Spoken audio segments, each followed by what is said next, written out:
All right, so here we go, drawing 101. Check it out. Skills number 3, it went away. Thank you, YouTube. Apparently you cannot be streaming any kind of music whatsoever. Don't worry about it, right?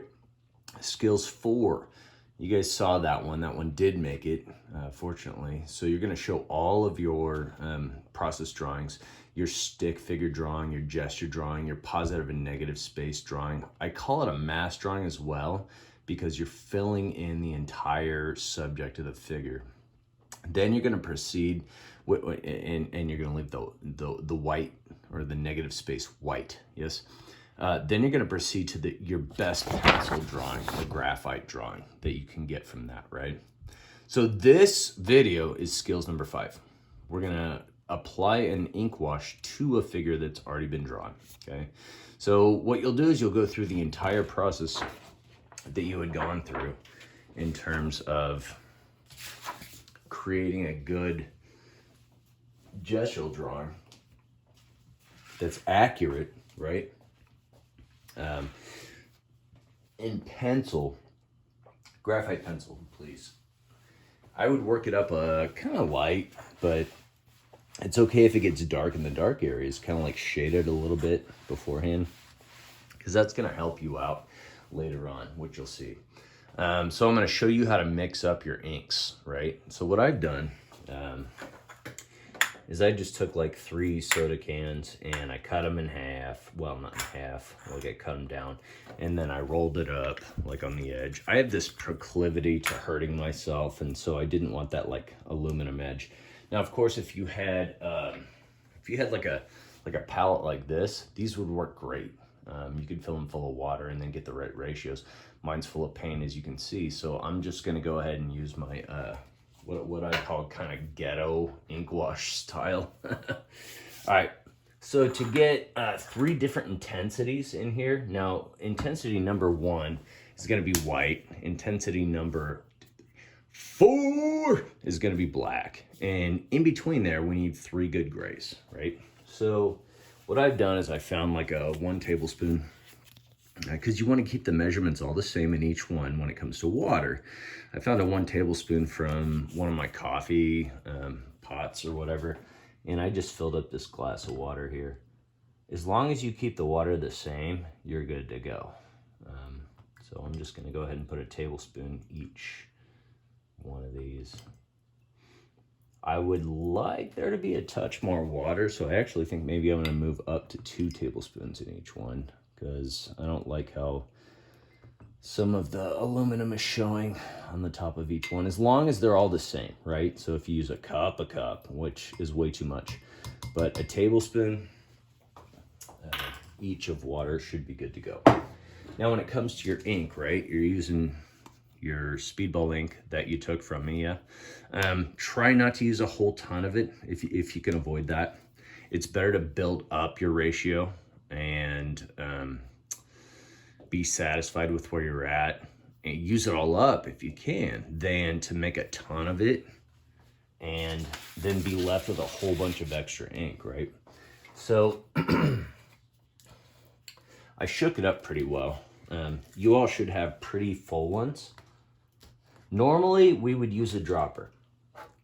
To make sure that we have the, a similar amount in each one, or rather we can measure it. So like I do 3 drops, 2 drops, 1 drop.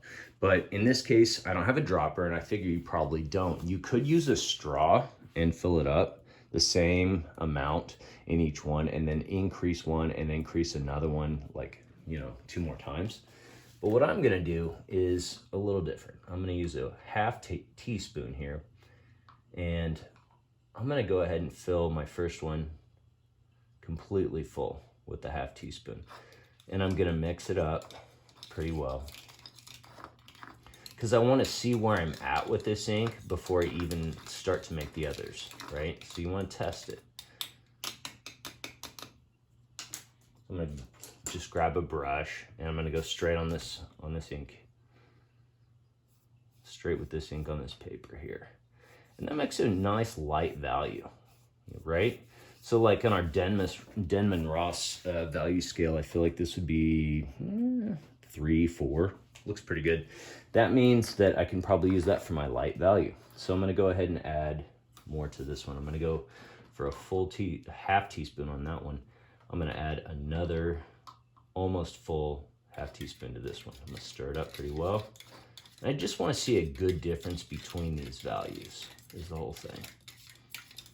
And again, I'm mixing up a lot for the sake of a demonstration. You certainly don't have to use a lot, and you want to preserve some for the good project, because we're going to be performing this in graphite and ink together. I'm going to clean my brush out because sometimes the latent ink that's in here may influence the ink that I'm trying to test. Quick rinse with cold water should be good to go. And then we'll test this one. Just gonna kind of spread it out a little bit and see what I got. A little bit darker. I'm digging that. I almost think it could go a touch darker, but still a good medium tone. I feel like that's gonna be, you know, 5, 6. So maybe I'll keep it. Maybe I'll keep it, right? So now I'm gonna go ahead and go a little bit deeper here. 1, 2, and a third. Stir that puppy up, and I still have a good amount of ink left over for my expressive project, which is going to be quite large, right? And we're going to be using good paper for that, so good paper absorbs a lot more ink as such. So preserve some, yes. Otherwise, you're going to have to go out and try to find India ink, which you're not going to find right now, most likely. Just saying.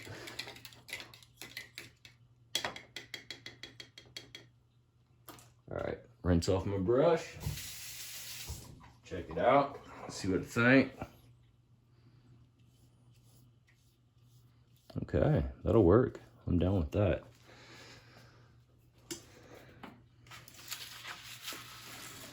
So I have 3 good intensities here now.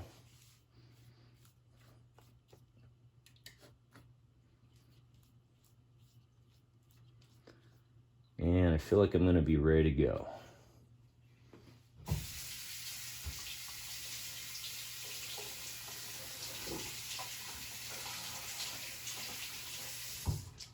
So I cannot urge you enough, make sure that your ink is exactly like you want it to be. Make sure you have a good light one, medium, and a dark one, because we're also going to be using black and of course white of the paper, right? So what I'm going to do is I'm going to move these off. I'm going to take mental notes about which one is which. You know, you might want to label them as such. I know that that one's my lightest, medium, and dark. That might help me. So perhaps what I'll do is I'll stick these kind of underneath each one, just so I can remember, right? Okay. Was using the shot glass. I was gonna go for an ounce in each, but I felt like maybe I needed more, right? Okay. So here's a good example of a wash figure that I did. This is the drawing that I actually performed for the video that was blocked, unfortunately. And then on top of this drawing, I went ahead and started working in my ink values. So it's gonna look very painterly, which is fine. Feel free to get kind of loose with it. If your style is a little bit more tight, that's all right when you're painting, for sure, go for it. I did this on newsprint. I don't care what kind of paper you do it on, just whichever type of drawing paper that you do use when you get your good graphite drawing down. Go ahead and drop your inks on top of that, right? So I have another drawing that I prepared for this, luckily. And it happened to be on some of that portfolio paper, right? So I did, like I said, kind of a lightish gesture drawing. I cleaned some things up. You can see I really worked on the fingers and hand. Made sure that was nicely articulated. The face I did not spend a lot of time on. I had a hard time working that out in my dark studio, but I made a print off that's gonna help me with that, hopefully. And different articulated areas, like, you know, the foot was important to me, the knee, those kind of things. So I printed this off on my inkjet, and that's something I'm going to work from at this point, right? So at this point, what I'm going to do is I'm going to start blocking in some of my light values. Like a good indication of that is going to be like these kind of weird midtones that happen on the middle of the thigh. Very common actually when you're lit from both sides. Some of the midtones that are happening in here, in the back, in the hair, on this thigh here, some of the arms, which may require me to do a little bit of drawing to clean that up, right? So at this point, now I'm gonna work toward that end.